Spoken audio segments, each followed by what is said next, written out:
সুপ্রিয় দর্শক শ্রোতা, ঠিক তেমনইভাবেই আল্লাহ রাব্বুল আলামিন আরও সুসংবাদ দিচ্ছেন সূরা জিন 16 এবং 17 নম্বর আয়াতে।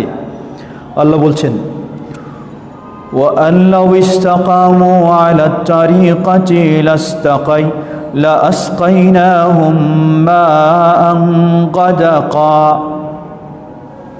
আল্লাহ রাব্বুল আলামিন বলেন, তারা যদি এই সরল সঠিক পথে অটল থাকে তাহলে আমি অবশ্যই তাদেরকে সেই অফুরন্ত পানি আমি তাদেরকে পান করাবো। এর অর্থ হলো আল্লাহ রাব্বুল আলামিন দুনিয়া এবং আখিরাতের জীবনে তাকে পর্যাপ্ত রিজক দিবেন। সুপ্রিয় দর্শক শ্রোতা, আসুন আমরা সরল সঠিক পথ এর সফলতা কিভাবে হতে পারে তা আমরা জানলাম। তা হচ্ছে সরল সঠিক পথ পেয়ে আমরা যদি সরল সঠিক পথের উপরে অটল থাকতে পারি তাহলে আমাদের পক্ষে এর সফলতা লাভ করা সম্ভব। নবী সাল্লাল্লাহু আলাইহি ওয়াসাল্লাম স্বয়ং তিনি নিজেও তার অবস্থানটা কী ছিল? সরল সঠিক পথে অটল থাকা, অবিচল থাকা, বিচ্যুত না হওয়া, এটি হলো নবী মুহাম্মদ সাল্লাল্লাহু আলাইহি ওয়াসাল্লামের আদর্শ। শুধু নবী মুহাম্মদ সাল্লাল্লাহু আলাইহি ওয়াসাল্লামের আদর্শ নয়, যারা নবী মুহাম্মদ সাল্লাল্লাহু আলাইহি ওয়াসাল্লামের সাথে থাকবে, তার অনুসারী হবে, তাদেরও সেটি আদর্শ। এই জন্য আল্লাহ রাব্বুল আলামিন সূরা হুদ 12 নম্বর আয়াতে আল্লাহ রাব্বুল আলামিন কিভাবে নির্দেশ দিচ্ছেন স্বয়ং নবী সাল্লাল্লাহু আলাইহি ওয়াসাল্লামকে। আল্লাহ বলছেন, ফাস্তাকিম কামা উমিরত ওয়া মান তাবা মাআক ফাস্তাকিম কামা উমিরত। হে নবী, তুমি যেভাবে আদিষ্ট হয়েছ সেই নির্দেশের উপর তুমি গোটা জীবন তুমি অবিচল থাকো, অটল থাকো। এই নির্দেশ শুধু নবী মুহাম্মদ সাল্লাল্লাহু আলাইহি ওয়াসাল্লামের নয়, বরং আল্লাহ রাব্বুল আলামিন বললেন, ওয়া মান তাবা মাআক, এবং যারা তোমার সাথেও এই সঠিক পথে ফিরে এসেছে তাদের সকলের জন্য নির্দেশ এই সরল সঠিক পথেই গোটা জীবন যেন অটল থাকে।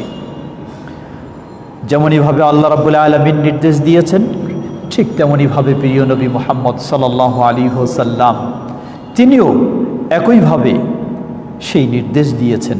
লক্ষ্য করুন, সহিহ মুসলিমের হাদিস নম্বর হচ্ছে 38। প্রসিদ্ধ সাহাবী সুফিয়ান বিন আব্দুল্লাহ আস-সাকাফি রাদিয়াল্লাহু তাআলা আনহু, তিনি নবী সাল্লাল্লাহু আলাইহি ওয়াসাল্লামকে জিজ্ঞাসা করলেন, বললেন, কুলতু ইয়া রাসূলুল্লাহ কুল লি ফিল ইসলামি কাওলা লা আসআলু আনহু আহাদান গায়রাক।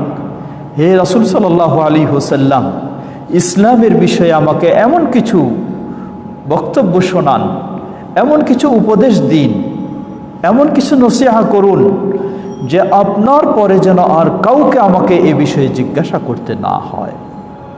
সুবহানাল্লাহ, কতই না গুরুত্বপূর্ণ প্রশ্ন। একটু মনোযোগ দিয়ে শোনার চেষ্টা করি।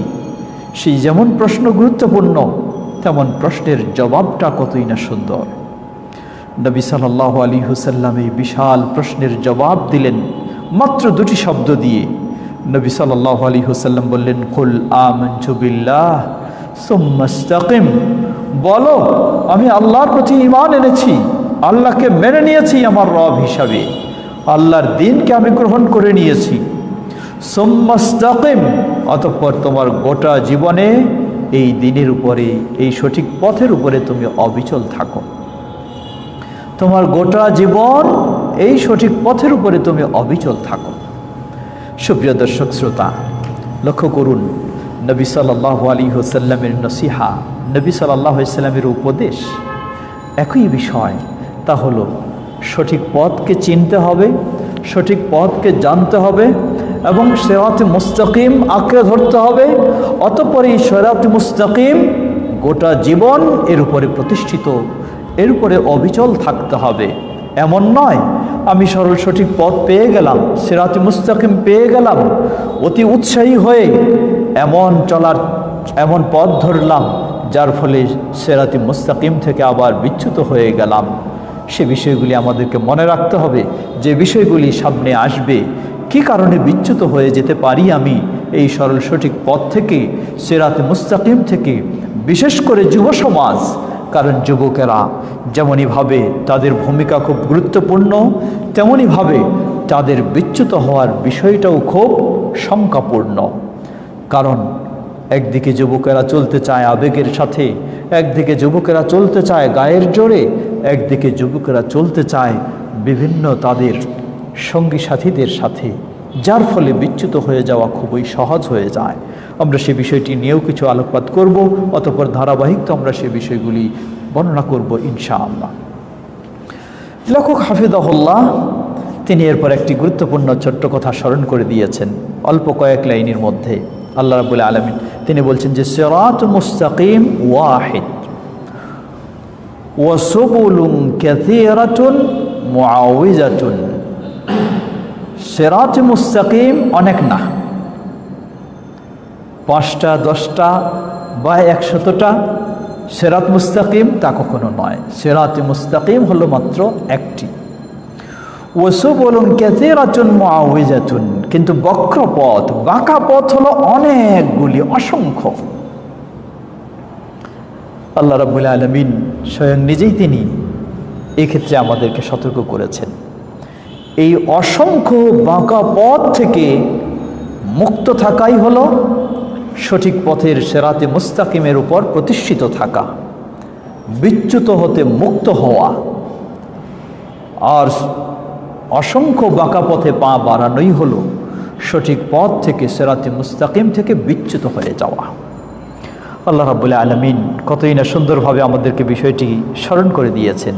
সূরা আল আনআম 153 নম্বর আয়াত আল্লাহ রাব্বুল আলামিন বলেন, وَأَنَّ هَذَا صِرَاطِي مُسْتَقِيمًا فَاتَّبِعُوهُ وَلَا تَتَّبِعُوا السُّبُلَ فَتَفَرَّقَ بِكُمْ عَنْ سَبِيلِهِ ذَلِكُمْ وَصَّاكُمْ بِهِ لَعَلَّكُمْ تَتَّقُونَ وَأَنَّ هَذَا صِرَاطِي مُسْتَقِيمًا فَاتَّبِعُوهُ।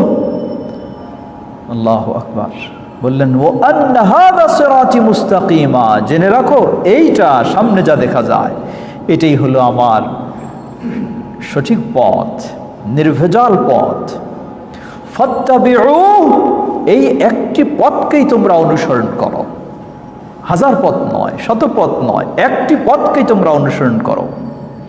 সাথে সাথে আল্লাহ রাব্বুল আলামিন আবার বলে দিলেন ওয়ালা তাত্তাবিউস সুবুলা, অনেকগুলি তোমার সামনে পথ পাওয়া যাবে, সেই পথগুলি তুমি কখনোই অবলম্বন করো না, অনুসরণ করো না। ফাতাফাররাকা বিকুম আন সাবিলিহ, যদি সেই পথে তুমি পা বাড়াও তাহলে তোমাকে আল্লাহ রাব্বুল আলামিনের সঠিক পথ থেকে বিচ্ছিন্ন করে ফেলবে। আল্লাহু আকবার। মনে রাখবেন আল্লাহ রাব্বুল আলামিন স্মরণ করে দিয়েছেন সরল সঠিক পথ হলো একটি, তার ডানে বামে অসংখ্য পথ থাকবে, যা নবী সাল্লাল্লাহু আলাইহি ওয়াসাল্লাম স্পষ্টভাবে উদাহরণ দিয়ে দেখিয়ে দিয়েছেন, যে সামনে আমরা বলবো। আর এই একটি পথেই যদি আপনি অটল থাকতে চান তাহলে ডানে বামের পথে আপনার জন্য কখনোই যাওয়ার সুযোগ নেই। যদি আপনি ডানে বামের পথে যান তাহলে আপনাকে আল্লাহর সঠিক পথ থেকে বিচ্যুত করবে, আল্লাহর সঠিক পথ থেকে বিচ্ছিন্ন করে ফেলবে। আপনি হয়ে যাবেন পথহারা। যদিও বাহ্যিকভাবে অনেক কিছুই বেশভূষণ দেখা যাবে, বাহ্যিকভাবে অনেক কিছুই আকার ইঙ্গিত বলা হবে, কিন্তু আসলেই সেটি কখনো সঠিক পথ নয়। আল্লাহ বলছেন যালিকুম ওয়াসাকুম বিহি লাআল্লাকুম তাত্তাকুন, এটাই হচ্ছে আল্লাহ রাব্বুল আলামিন তোমাদেরকে নির্দেশ দিয়েছেন, ওসিয়ত করেছেন। আশা করি তোমরা আল্লাহর এই নির্দেশ যখন মেনে চলবে তোমরাই মুত্তাকি হবে, তাকওয়া অবলম্বন করতে পারবে, জান্নাতের পথকে তোমরা নিশ্চিত করে নিতে পারবে, হকের পথে থাকবে, অন্যায় থেকে তোমরা বিরত থাকতে পারবে। আল্লাহু আকবার। আল্লাহ আমাদেরকে সেই একটি পথেই অটল থাকার তৌফিক দান করুন এবং শতবক্র পথ থেকে আমাদেরকে মুক্ত হওয়ার তৌফিক দান করুন।